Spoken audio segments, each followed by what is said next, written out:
नमस्कार दोस्तों, कैसे हो। असली रंग और असली जंग कब रंग दिखाए ये मुझे भी पता नहीं है, मगर सफाई कर्मचारी में नए नए मोड़ आते जा रहे हैं। ये भर्ती जिस कदर लटकाई जा रही है, जिस कदर लेट की जा रही है वर्तमान जो नई सरकार के द्वारा, तो लग रहा है वैकेंसी लेट हो। और अगर इसमें तमाम पिछली सरकार की तरह खेल किए गए तो भर्ती लोकसभा चुनाव के बाद तक जा सकती है, क्योंकि आचार संहिता का फिर से खतरा मंडरा रहा है, फिर से नई नई बातें आ रही है। कुछ लोगों के कमेंट्स आ रहे हैं कि गुरुजी मार्च अप्रैल तक तो आचार संहिता आ जाएगी, अगर इस भर्ती की प्रक्रिया चालू नहीं की तो क्या होगा। पदों की संख्या मैंने 30,000 लिख रखी है, ये मेरी मांग है और निवेदन भी है जो वर्तमान सरकार है उससे कि पदों की संख्या कितनी हो, इकाई दाई सैकड़ा हजार 10,000 यानी 30,000। एक तो ये बड़ी चीज है, इसको आप शेयर नहीं करते हो, सबसे बड़ी कमजोरी है आपकी। देखो वीडियो सब देख रहे हैं, वीडियो सब देख रहे हैं, अच्छे कमेंट्स भी कर रहे हैं, बुरे भी कर रहे हैं, मगर जो असली मकसद है कि वीडियो को ज्यादा से ज्यादा शेयर करें कि एक वीडियो ट्रेंडिंग में आए, वीडियो वर्तमान जो नई सरकार बनी वहां तक पहुंचे, अपने आवाज पहुंचे। तो अपनी आवाज को बुलंद करने के लिए इस वीडियो को ज्यादा से ज्यादा शेयर करें, चैनल को सब्सक्राइब करें, हर ग्रुप में 5-5 6-6 बार डालें तो सब देखें। और एक ऐसा अगर ट्रेंडिंग आता है ना वीडियो, तो अपने आप ही सरकार के पास पहुंचता, अपने आप ही। जैसे एक दैनिक भास्कर की न्यूज थी 7 दिन का अल्टीमेट है, देखो ये मैं लेकर आया हूं, वैसे 7 कोई ऐसी बात नहीं। ये देखो सफाई कर्मचारियों की चेतावनी, 7 दिन में भर्ती क्रिया शुरू नहीं हुई तो प्रदेश व्यापी आंदोलन, 22 सितंबर के अंक में प्रकाशित खबर है। और इस खबर को जैसे ही ये खबर किनके पास पहुंचती है, अपने माननीय सीएम साहब के पास, भजन लाल जी के पास है, तो उन्होंने तुरंत सफाई कर्मचारियों को बुलाया है, उसका संघ बना के बुलाया है। तो उसके आप वीडियो को शेयर किया करो, चैनल को सब्सक्राइब करो, पूरी बात सुना करो और पूरी बात सुनने के बाद कमेंट्स किया करो। या फिर आप फोन करके पूछते रहते हो गुरुजी क्या हुआ, गुरुजी क्या हुआ, तो फोन से क्या है, इस वीडियो में जो चीज बताई गई वही मैं फोन पे बताऊंगा। एक तो सबसे बड़ी, आप जो मुझे पूछ रहे हैं भर्ती कब आएगी, तो मैं आपसे पहले भी कह रहा हूं और अब भी कह रहा हूं, जनवरी में आपकी भर्ती प्रक्रिया शुरू हो जाएगी। भर्ती प्रक्रिया दोबारा कब शुरू होगी, जनवरी में। ये पहला आंसर मेरा यही दे देता हूं मैं पहले, चाहे वीडियो पर आप रुको चाहे नहीं रुको, कोई मतलब नहीं, क्योंकि आप परेशान भी मुझे ज्यादा ही करते हो। एक तो कंडीशन ये हो गई, ये भर्ती प्रक्रिया कब शुरू हो रही है, जनवरी में। नई सरकार क्या कर रही है इस भर्ती के बारे में, इस पर परिचर्चा करेंगे कि जो नई सरकार बनी है इस भर्ती के बारे में क्या सोच रही है, क्या कर रही है, क्यों हो रही है भर्ती लेट। एक ये भी एक प्रमुख मुद्दा है कि भर्ती लेट क्यों हो रही है। और मुख्यमंत्री, जो नए मुख्यमंत्री बने, उन्होंने निर्देश दिए इस भर्ती को लेकर, उन्होंने क्या निर्देश दिए, इन तमाम बातों पर परिचर्चा करेंगे। पुरानी कहानी सुनाने का कोई मतलब नहीं है, कोई ज्यादा उसमें मापदंड भी नहीं। आपको पता है कि पिछले साल जो पिछली सरकार ने, कांग्रेस सरकार ने सफाई कर्मचारियों की भर्ती निकाली, 13,184 पदों की फॉर्म भरवा लिए गए, पूरी स्कैनिंग कर दी गई। एन मौके पर जैसे ही राज्यसभा के, ये विधानसभा के चुनाव आते हैं और आचार संहिता लग जाती है, आचार संहिता लगने के बीच में ही वो 11,772 पदों की भर्ती और कर देते हैं, उसके फोरम चालू करते हैं। इससे पहले चुनाव आयोग ने उस पर आचार संहिता का हवाला देते हुए आचार संहिता तक स्थगित कर दिया जाता है। 5 दिसंबर को नई डेट आती है कि 5 दिसंबर के बाद भर्ती प्रक्रिया चालू होगी।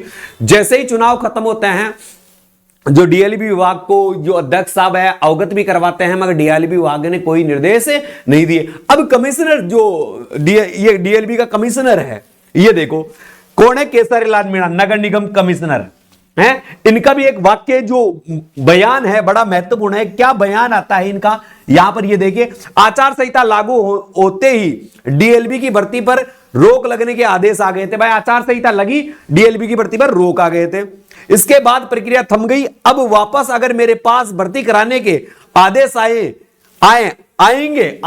आएंगे तो शुरू कर देंगे। डीएलबी के आदेश का इंतजार कर रहे हैं हम, यानी डीएलबी का इन तक कोई आदेश नहीं है। अब सवाल आखिर भर्ती होगी कब है, अब सवाल आखिर भर्ती कब होगी, तो इसके बारे में देख लीजिए। पिछली सरकार ने भर्ती प्रक्रिया का ऐलान तो पिछले बजट भाषण में ही किया था, वाहवाही भी खूब बटोरी, लेकिन भर्ती प्रक्रिया आचार संहिता लागू होने के कुछ दिन पहले से शुरू किया गया। जैसे कि विधानसभा की आचार संहिता लागू, वैसे ही डीएलबी ने भर्ती प्रक्रिया पर रोक लगाने के फरमान जारी कर दिया। अब सरकार बदल गई है, नई सरकार ने पुरानी प्रक्रिया के टेंडर, वर्क ऑर्डर तक के काम बंद कर दिए गए। नई सरकार ने, अब नए मुख्यमंत्री ने क्या किया है, जिनको टेंडर मिला था, जिस प्रक्रिया को फॉलो करना था, उन सबको बंद कर दिया है। ऐसे में भर्ती बहुत तो दूर की बात, इसलिए अब सफाई कर्मचारियों की भर्ती लोकसभा चुनाव के बाद होती लग रही है। यह संभावना अखबार वालों ने जाहिर की है।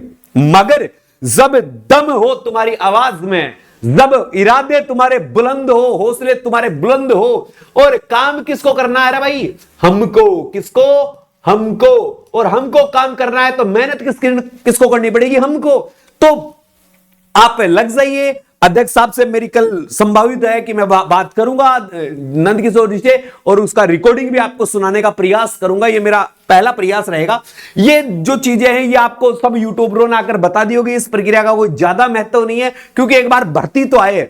इससे पहले मुख्यमंत्री ने 2 दिन पहले अपना स्टेटमेंट दिया था, उस स्टेटमेंट पर लेकर चलता हूं। यहां जाइए। सीएम ने सफाई कर्मचारियों को बुलाया, अफसरों को दिए निर्देश। होता क्या है, जब दैनिक भास्कर ने 7 दिन का अल्टीमेट दिया गया दैनिक भास्कर के माध्यम से, तो उसका शुक्रिया अदा करते हैं हम दैनिक भास्कर का भी कि इन्होंने हमारी बात रखी, हमारी चीजों को लोगों के सामने रखा। तो देखो क्या है इस वाक्य को आपने देख लिया होगा। फ्री में आप थोड़ा सा सफाई कर्मचारी भर्ती प्रक्रिया को लेकर अल्टीमेट की दैनिक भास्कर की खबर प्रकाशित होने के बाद रविवार को मुख्यमंत्री भजनलाल शर्मा ने सफाई कर्मचारियों का एक प्रतिनिधित्व मंडल बुलाया, और प्रतिनिधित्व मंडल ने क्या बताया कि साहब पिछली सरकार आई थी, 13,184 पदों की भर्ती निकाली थी। उसके बाद उसने 11,772 पदों की भर्ती और निकाला दी गई, मगर आचार संहिता के कारण भर्ती अटक गई। अब भर्ती आप करवा दीजिए है। और प्रतिनिधित्व मंडल के जो सदस्य पहुंचे थे वो सदस्य कौन थे? एक तो अध्यक्ष साहब पहुंचे। अध्यक्ष को नंद किशोर जी डंडोरिया जी सहित संघ के शिवचरण डंडोरिया, कमल लखन, मनोज चौहान, सुरेश डाबोडिया, राकेश गोडीवाल, लवनीश डंडोरिया, ऋतिक चौहान और रोहन बिवाल आदि इसमें शामिल थे। इन्होंने अपनी बात रखी है कि साहब भर्ती को क्या करवाया जाए? शुरू करवाया जाए, क्योंकि जो बेरोजगार लोग हैं, जो अनपढ़ लोग हैं, जो इस भर्ती को लेकर ही उम्मीद में बैठे हैं, तो इस भर्ती को आप नहीं करवाओगे ना तो ये बेरोजगार और ज्यादा परेशान होगा। इसी उम्मीद से, इसी आज से कि जो पिछली कांग्रेस सरकार है उसने अच्छा कार्य इस भर्ती के लिए नहीं किया, तो हम लोगों ने आपको वोट दिया। मगर अब आपकी सरकार है ना, तो इस चीज को हल्के में ले रही है। और यहां पर देखो ये चीज लोकसभा, यानी मुख्यमंत्री इन्होंने साफ लिखा है सरकार बदल गई, नई सरकार ने पुरानी प्रक्रिया टेंडर वर्क ऑर्डर तक के काम बंद कर दिए। ये ज्यादा इंपॉर्टेंट चीज नहीं। स्टाफ पेंटिंग निगम में 3,000 पद, ये पद बढ़ाने की ये तो चीजें बाद में, ये तो एक लुभावनी शुरुआत है। बीकानेर में प्रकाशित हुआ है, तो बीकानेर के बारे में इसने परिचर्चा कर दी है।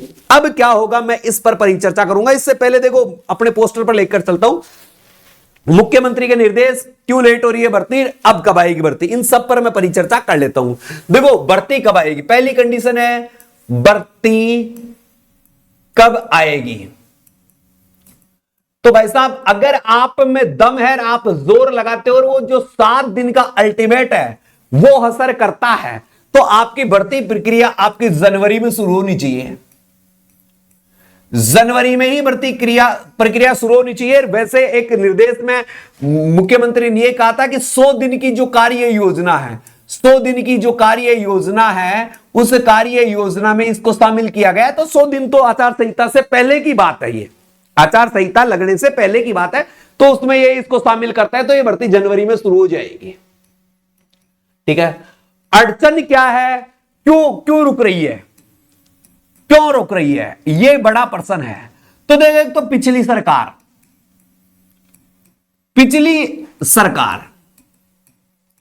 इस पिछली सरकार के कार्यों को क्या किया जा रहा है, बंद कार्य का मतलब इसमें अब नया अपडेट आएगा। और नया अपडेट में मैंने पहले ही कह दिया था पद बढ़ सकते हैं, पदे बढ़ेंगे। क्या बढ़ेंगे? पद। और पदों की संख्या क्या है, 30,000 के करीब जा सकती है, क्योंकि नई सरकार लोकसभा में यह भी एक प्रलोभन रहेगा।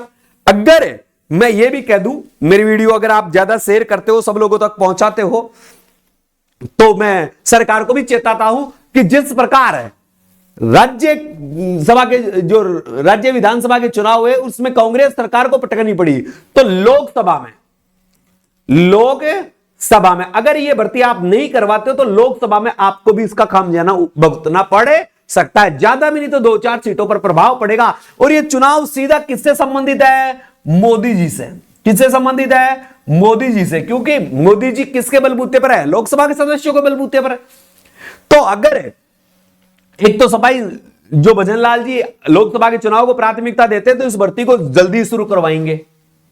एक अपने नए कार्यों में नई योजनाओं के तहत इसे शामिल करके पद बढ़ा के भर्ती प्रक्रिया को जल्दी करे, जैसे इंटरव्यू बेस खत्म करके ट्रेड टेस्ट पर ही भर्ती करवा दे, तो ये और भी बेटर ऑप्शन रहेगा। तो भर्ती प्रक्रिया जल्दी शुरू होगी। पिछली सरकार के कार्य बंद करके नई जो टेंडर उनके रद्द कर दिए गए, जो स्टेमिनिंग कमेटी बैठी थी, फलाना था, ढीकड़ा था, उन सबको बंद करके एक नई योजना के साथ इसको लेने की कोशिश से की जा रही है। यह और इसमें तो मैं फिर पहले भी कह सकता हूं भाई इसमें कुछ नहीं है, वही रामायण है, इस रामायण का कोई महत्व नहीं है, इस रामायण का ज्यादा उचित नहीं है। तो पहली बात तो भजन लाल जी जो अपने मुख्यमंत्री है उसको अवगत करवाने के लिए आप वीडियो को ज्यादा से ज्यादा शेयर करें। मैं तो फिर से यही कहूंगा, और पदों की मांग 30,000 हमारी रहेगी और आपने भर्ती नहीं करवाई तो सरकार, हम कह देते हैं कि राजस्थान में जो 5 साल से सरकार बदलने का पैटर्न था वो तो आएगा ही आएगा, मगर इससे पहले लोकसभा के चुनाव में आपको इसका खामियाजा भुगतना पड़ेगा। और जो अध्यक्ष साहब है अपने नंद किशोर जी, उनसे भी मैं निवेदन करूंगा कि पुरजोर से वो अपनी मांग रखें, और अगर आपकी मांग नहीं मानी जाती है तो अपने कार्यों को रोकने का प्रयास करें, हैं, जिससे इन बेरोजगारों का सहारा मिले। क्योंकि आपको अध्यक्ष इसलिए बनाया गया कि आप हमारी मांगों को उचित ढंग से पूरा करवाएं। क्योंकि पिछले 2 साल से अगर भर्ती प्रक्रिया रुक रही है तो अध्यक्ष साहब आपका क्या कार्य है? अध्यक्ष साहब आपका क्या कार्य है? अगर भर्तियां रुकती है तो जिम्मेदार आप, हमारे लीडर आप हो, तो आप ही तो करोगे काम। भाई आपको चुना जाता है, इसीलिए तो चुना जाता है। तो इन पर सारी प्रक्रियाओं पर कल मैं एक नया वीडियो और लेकर आऊंगा। मेरी बात हो जाती है दीपक जी से हो, नंद किशोर जी से हो, जिससे भी मैं बात करने की कोशिश करूंगा, क्योंकि एक बार मैंने पहले प्रयास किया था तो नहीं हो पाई थी, तो मैं कल फिर से प्रयास करके, क्योंकि मेरी कल कई कितने लोगों से बात हुई है तो वो कह रहे हैं कि आपकी बात हो जाएगी। तो इस बात के बाद भी हम आपसे कल एक नया वीडियो लेकर जाएंगे, क्या प्रक्रिया है क्या नहीं है, और सीएमओ का तो अब हम कह नहीं सकते क्या है क्या नहीं है। तो भर्ती पर ज्यादा है ना टेंशन लेने की आवश्यकता नहीं, कि लोग बहुत ज्यादा घबराए हुए हैं, बहुत ज्यादा टेंशन में हैं। तो मैं उनसे सबसे निवेदन करूंगा कि आप टेंशन ना ले, भर्ती होगी, 100% भर्ती होगी, इसकी चिंता ना करें, क्योंकि बीजेपी सरकार है और लोगों के साथ हमेशा इसने न्याय किया है और न्याय करेगी। जय हिंद, जय भारत।